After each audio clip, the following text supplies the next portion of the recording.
ہم بڑے فخر سے ان کے ریسٹورنٹوں میں، ان کے ہوٹلوں میں داخل ہوتے ہیں اور یہ اپنے لیے ہم نے اسٹیٹس سمبل بنایا ہوا ہے۔ میں یہاں سے جب گزرتا ہوں تو KFC کے اوپر ایک یہودی کی لگی ہوئی تصویر میرا کلیجہ چیرتی ہے۔ میں کہتا ہوں کبھی تو ہمارا مزاج یہ تھا، ہماری مائیں ہمیں کہانیاں سناتی تھی کہ باروں آئے دو انگریز، اگلے نالوں پچھلا تیز۔ اس سے مراد پاخانہ اور پیشاب تھا، اور آج ان کی تصویریں جو ہیں وہ ہمارے سروں کے اوپر لگی ہوئی ہیں۔ ہمیں تو یہ درس دیا گیا تھا، من لم یجد صدقہ فلیلعن الیہود، تمہارے پاس اگر صدقہ دینے کے لیے کچھ نہ ہو، یہودیوں پر لعنت کر دیا کرو، اللہ صدقے کا ثواب عطا فرما دیا کرے گا۔ لیکن آج ان کی تصویریں ہمارے سروں پہ لگی ہیں، اور ہم ان تصویروں کے سائے میں بیٹھ کے زندگی کا عیش مناتے ہیں اور زندگی کی خوشیاں اور زندگی کی بہاریں حاصل کرتے ہیں۔ یہ افسوسناک خبر ہے آج ہماری جو حالت ہے آپ سب کے سامنے ہے۔ سگریٹ کی جو کمپنی فلپس مورس ہے، اس میں مسلمان جو سگریٹ پیتے ہیں وہ کمپنی 21% اسرائیل کو دیتی ہے۔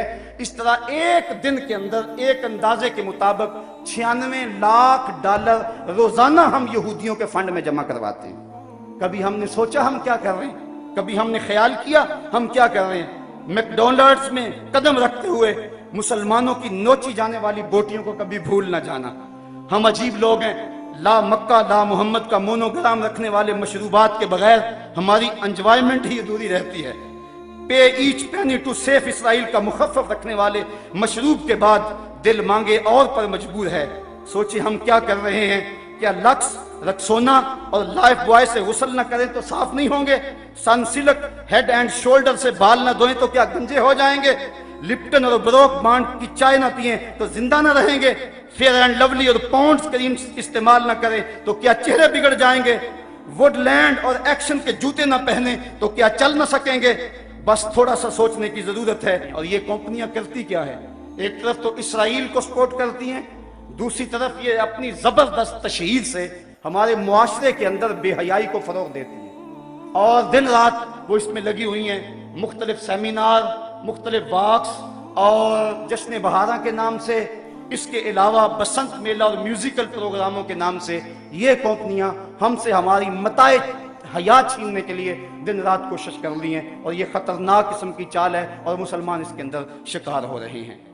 میرے صاحبوں، میں آپ سے اتنی گزارش کرنی ہے کہ ضرور آپ ان کمپنیوں کے اندر جائیں اور اپنا عیش اڑائیں، لیکن اتنا ضرور سوچ لیں کہ یہودی ہنڈوں سے تار تار عصمت بہنوں کو حشر کے دن کیا جواب دیں گے۔ کبوتر کی طرح آنکھیں بند نہ کریں اور ان کی طاقتور تشہیر کے سامنے بے بس نہ نظر آئیں۔ سوچو تمہاری رقم کہاں جا رہی ہے؟ مغربی مشروبات کو رات دن استعمال کرنے والوں، فلسطینیوں کے بہتے ہوئے لہو کا بھی خیال کرو۔ میں یہی عرض کروں گا، حضور ہم سے روٹھ نہ جائیے، ہم نے غلطیاں کی، ہم نے زیادتیاں کی، ہم نے آپ کی سنت سے منہ موڑا، ہم نے دشمنوں کی سی شکلیں بنائیں، ہم نے جو آپ کی سنت کو کٹا کر نالیوں میں بہایا، ہم نے اپنے سروں کی مانگیں یہود و نصارہ کی طرز پہ سجائیں، ہم نے اپنی محافل کو حنوت کے طرز زندگی کے مطابق بنایا، ہم نے رسم حنا کے نام سے، ہم نے فیسٹیول کے نام سے بے حیائی پھیلائی، ہم نے مخلوط تعلیم کا ڈھونگ رچایا، ہم نے کیا کچھ نہیں کیا۔ تیرے دین کا جو ہے وہ حولیہ بگاڑ کے رکھ دیا۔ ہم خانقاہوں میں تھے تو صرف حق ہو میں لگے رہے، ہم منبر و محراب میں تھے تو ہمارے حجرے غیبت کی بدبو سے متعفن رہے، اور ہم اگر جو ہے وہ تاجر تھے تو ہم لوگوں کو لوٹنے کے لمبی سے لمبی مسافت کا آغاز ایک قدم پہ ہوتا ہے۔ ہم سمجھتے ہیں کہ ہمارے کرنے سے کیا ہوگا، لیکن ہم نے پچھلے سے پچھلے سال تھوڑی سی حرکت کی تو اس قدر ان کو ہوش آ گئے، اور پھر اس پر ترا یہ کہ وہ ان مصنوعات کے اندر جو لپسٹکیں ہیں اور مختلف مشروبات کے اندر خنزیر کی چربی ڈال رہے ہیں۔ اور ہم اگر کسی کو یہ بتاتے ہیں کہ فلاں شہر میں فلاں شے پڑتی ہے، وہ کہتے ہیں جناب وہ ویسے بتا رہے ہیں، ویسے کسی نے پراپیگنڈا کیا ہے، ایسے کب ہو سکتا ہے؟ ایسا تو ممکن نہیں ہے۔ اگر کوئی پراپیگنڈا کر لے کہ یہ چوزوں کو بلڈ فلو ہے تو آپ لوگ ساری پولٹری کی صنعت کو تباہ کر دیتے، اور کوئی بندہ مرغی کھانے کو تیار نہیں ہوتا۔ ہماری جان نہ چلی جائے، ہمیں اپنی جان کی بڑی فکر تو ہے لیکن ایمان کی کوئی فکر نہیں ہے۔ اس وقت اب ہم بتائیں کہ میاں فلاں چیز میں فلاں شے پڑتی ہے، فلاں میں سور کے میدے کی چربی آتی ہے، فلاں چیز میں یہ ڈالا جاتا ہے، وہ کہتے ہیں یہ فرضی باتیں کر رہے ہیں۔ صاحبو ہم غور کریں बार बार गौर करें और इस हवाले के साथ हमें मेहनत करनी चाहिए। एक तो हमारा काम ये कि मगरब की मसनूआत का मुमकिन हद तक हम बाइकाट करें, वो चीज़ें जिनका मुतबादल यहाँ मौजूद है वही इस्तेमाल करें। तो काश कि हमारे हुक्मरान इस हवाले से जो है वो कुछ काम करते, लेकिन बदबख्त ये है कि OIC भी एक मुर्दा घोड़ा बन गई। इस वक्त पूरी दुनिया पे सकूत मर्ग तारी है। मुझे गालिब कहाँ याद आ गया, कहता है हवा मुखालिफो शब तारो बहर तूफान खेज गसुस्ताए लंगरे कश्ती व ना खुदा खुफ्तस्त। हवा मुखालिफ है, रात तारीख है, समंदर में तूफान बपा है, कश्ती का लंगर भी हाथ से छूट चुका है, लेकिन अफसोस तो यह है कि कश्ती बान भी सो चुका है। अब मेरी कश्ती को खुदा ही बचाए तो बचे। जुल्मतें हैं यास की, शाम है तूफानों की। हुक्मरानों को अपनी हुकूमतें बचाने का चक्कर और गर्ज है, उन्हें नहीं पता कि क्या हो रहा है। और इस वक्त उम्मत मुस्लिमा किस हालत के अंदर जुल्म जबर की चक्की के अंदर करा रही है। तो हमारे हुक्मरान इनको हम झंझोड़ते रहें, लेकिन अफसोस आज उस कश्ती को है खौफ तलातम सदहैफ मुंह मोड़ दिए थे जिसने बढ़ते हुए तूफानों के। आज पूरी दुनिया पे कट रहे हैं हम, लुट रहे हैं हम, खानमा बर्बाद हैं, हमारा काफिला आज बेयूसुफ है। साहिबो जिंदगी कट रही है, आओ मैं और आप अपने आका से अहद करें।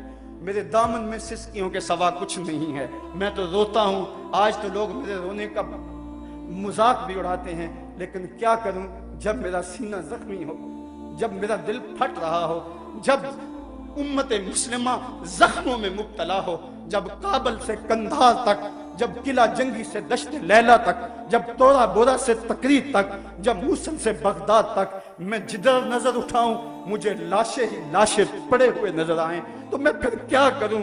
मेरे हाथ में कुछ ऐसी चीज भी ना हो कि मैं जालिम की गर्दन तोड़ सकूं, मेरी हुकूमतें भी बेगैरत हों और मेरे जो है वो हुकूमत के कार परदाज भी मंतके तलाश रहे हों। जब बुज़दिली को एतदाल पसंदी कहा जा रहा हो, जब बेगैरती को रोशन ख्याली के नाम दिए जा रहे हों, जब जहाद तो दब जाने को कंप्रोमाइज कहा जा रहा हो, जब बदी से मुफाहमत कर ली गई हो, और जब हम जमीनी हकायक की बात करते करते अपने नबी की तौहीन को भी बर्दाश्त करने के लिए तैयार ज़हन कर रहे हो, तो उस दौर के अंदर बताओ मेरे पल्ले क्या है, मैं क्या करूं, मेरे दामन में और क्या है। मैं रोऊंगा, मैं दिन को भी रोऊंगा, मैं रात को भी रोऊंगा, मैं झोली फैला के गुंबद खजरा के मकीन से फरियाद करूंगा कि तुझसे फरियाद है ए गुंबद खजरा वाले, काबे वालों को सताते हैं कलीसा वाले। मुझे एक साहब कह रहे थे जनाब आओ उम्रे को चलें, मैंने कहा 6 साल कबल गया था, अब मुझे हौसला नहीं पड़ रहा, मैं कौन सा मुंह लेके आका के सामने जाऊंगा, मैं कौन सा जो है वो मुंह लेकर हुजूर को दिखाऊंगा। आका तेरे दुश्मन तो दंदना रहे हैं, तेरी हुर्मत पे हमला करने वाले तो दंदना रहे हैं, मैं क्या करूंगा, मैं कैसे जाऊंगा। साहिबो जिंदगी कट रही है, मैं और आप मौत के लम्हा लम्हा करीब हो रहे हैं। मौत तो आ ही जाएगी, बेहतर नहीं है कि कूचा मोहम्मद में आए, मौत तो आनी है, मुझे मत डराओ। लोग कहते थे ये खौफनाक दौर है, बम फट जाएगा, कोई कुछ कह रहा था, कोई कुछ कह रहा था। मैंने कहा मैं तो ढूंढ रहा हूं मौत को, मौत को कहीं ढूंढ के लाओ, मैं तो लम्हा लम्हा मौत के पीछे भाग रहा हूं, लेकिन जब तक मौत नहीं आनी उतनी देर तक तो मैं मुंतज़िर रहूंगा। क्या अब भी कोई जीने का जवाब बाकी रह गया है? अब भी हम जी सकते हैं कि हमारे आका की तौहीन हो रही हो और हम जी रहे हो। एक एक सांस दुखन बन गया है, एक एक सांस नेज़े की अनी है जो कलेजे को चीर रही है। जख्म ही जख्म है, ताहद्दे नजर शोले ही शोले चमन में नजर आ रहे हैं। उम्मत लुट रही है, कट रही है, पिट रही है। ए खासा ए खासान रुसल वक्त दुआ है। मैं और मगरब की इस अयारी को लोगों के सामने रखा जाए, मुख्तलिफ ममालिक के अंदर अपनी यादाश्तें भेजते रहना चाहिए और इस सिलसिले को कभी भी कम ना होने दिया जाए। अक़वाम मुत्तहिदा अगरचे गैर मुअस्सर अदारा हो गया तो उनको भी हम जरूर झंझोड़ते रहें। हमारे जो अपने हुक्मरान हैं ये एक अलग दुखड़ा है, गिला वफ़ाए जफानमा जो हरम को अहले हरम से है। किसी बुत कदे में बयान करूं तो सनम भी कह दें हरी हरी। ये हमारे 56-57 इस्लामी मुल्कों के हुक्मरान हैं, पता नहीं इनकी गैरत कहां से हो गई, पता नहीं इनको कैसे चैन की नींद आ जाती है। सबसे ज्यादा ये वो लोग हैं कि जिन लोगों से कयामत के दिन बाज़पुरस की जाएगी। क्योंकि मैं कहता हूं दो तबके हैं, एक वो तबका है जो बेचारा बेबस है, कर कुछ नहीं सकता, तड़प रहा है लेकिन बेबस है, और दूसरा जो कर सकता है वो बेहिस है। इस वक्त बेबसी और बेहिस्सी के दरमियान जो है वो मगरब दलेर से दलेर तर होता चला जा रहा है। ये हुक्मरान समझ लें कि ये 4 दिन की हुक्मरानी है, फिर अंधेरी रात तारी होने वाली है। अगर उन्होंने नामूस रसालत के लिए कुछ किया, तारीख में उनका नाम रहेगा। जिस तरह सुल्तान नूरुद्दीन जंगी, जिस तरह सुल्तान सलाहुद्दीन अयूबी का नाम बाकी है, वरना मिट जाएंगे। इनके ऊपर जो लित्तर बरसेंगे उनकी भी बोलियां लगेंगी, उनकी भी कीमत लगेगी, अगर इन्होंने हुजूर अलैहिस्सलाम की नामूस के हवाले से कोई काम न दिखाया। जहां तक हुजूर की नामूस का हवाला है तो वो अल्लाह काम लेना जानता है, अबाबिलों से वो हाथी मरवाना जानता है, वो हमारा मोहताज नहीं है। इब्ने हजर ने लिखा है इस बात को कि जब मंगोलों ने पूरी मुस्लिम दुनिया पे कब्जा कर लिया, और वो दिन बड़े दर्दनाक दिन थे, जब बगदाद में खून बह रहा था, जब गजनाता लुट रहा था, जब जामिया निजामिया की लाइब्रेरी दजला की मौजों की जद पे थी, जब तहखानों में पानी छोड़ दिया गया और हमने 1.25 लाख लाशें वहां भी उठाई। वो दिन बड़े दर्दनाक दिन थे तारीख के। एक मंगोल सरदार ईसाई हो गया और उसने एक बहुत बड़ा इज्तिमा किया। इब्ने हजर लिखते हैं कि उस ईसाई बदबख्त ने दरीदा दहनी करते हुए लोगों के अंदर हमारे पैगंबर सल्लल्लाहु अलैहि वसल्लम की तौहीन की। तो उस बड़े इज्तिमा के अंदर एक भी मुसलमान नहीं था। तो जब उसने हुजूर के खिलाफ भौंका तो पास ही बंधा हुआ एक कुत्ता जोश में आ गया और वो जोर जोर से भौंकने लगा।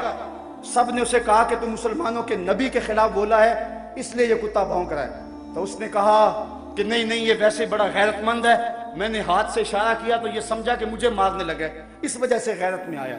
तो उसने दोबारा फिर हुजूर अलैहिस्सलाम को सब्बो शतम करना शुरू किया, मेरे आका को गालियां देने लगे। कितना मजमा था, लेकिन कोई भी हुजूर का गुलाम नहीं था। तो तारीख ने बताया है कि फिर वो कुत्ता एकदम रस्सा तोड़ के झपट के शेर की तरह उसके ऊपर हमलावर हो गया और उसने अपने दांत उसकी गर्दन में गाड़ दिए और छोड़ा, तब जब उसको जहन्नम में पहुंचा दिया। इब्ने हजर लिखते हैं कि उस वाकया को देखकर उस मंगोल सरदार समेत उस मजमे से 40,000 लोग इस्लाम कबूल कर गए। अल्लाह तो अपने नबी के दीन की और अपने नबी की नामूस की हिफाजत यूं भी करना जानता है। काश हम उस कुत्ते का दांत ही बन जाते, उसके पंजे का नाखन ही बन जाते, जो गुस्ताखे रसूल को चीर के रख देता है। तो वो अपने नबी की नामूस की हिफाजत जानता है। अबू लहब अगर बोले तो तब्बत यदा अबी लहब का ताजियाना बरसता है। वो अपने महबूब की हिफाजत करना जानता है। लेकिन ये सादत है जिसको नसीब हो जाए। फिरका वारियत के हवाले से मैं बात कर चुका हूं कि ये हमारा ख्वाब है कि सारे फिरके जो हैं वो एक प्लेटफॉर्म पे जमा हो और वो वहदत उम्मत का जो है वो ऐलान और इजहार करें। और ये तभी मुमकिन है कि इनके अंदर वो जो चीज़ें बाइस खराबी हैं उन चीज़ों को निकाल दिया जाए और हुजूर के नाम पे सारे लोग इकट्ठे हो जाएं और मिलके लब्बैक या रसूलल्लाह का नारा लगाएं, तो उम्मत के तने मुर्दा में फिर से जिंदगी की रमक पैदा हो सकती है।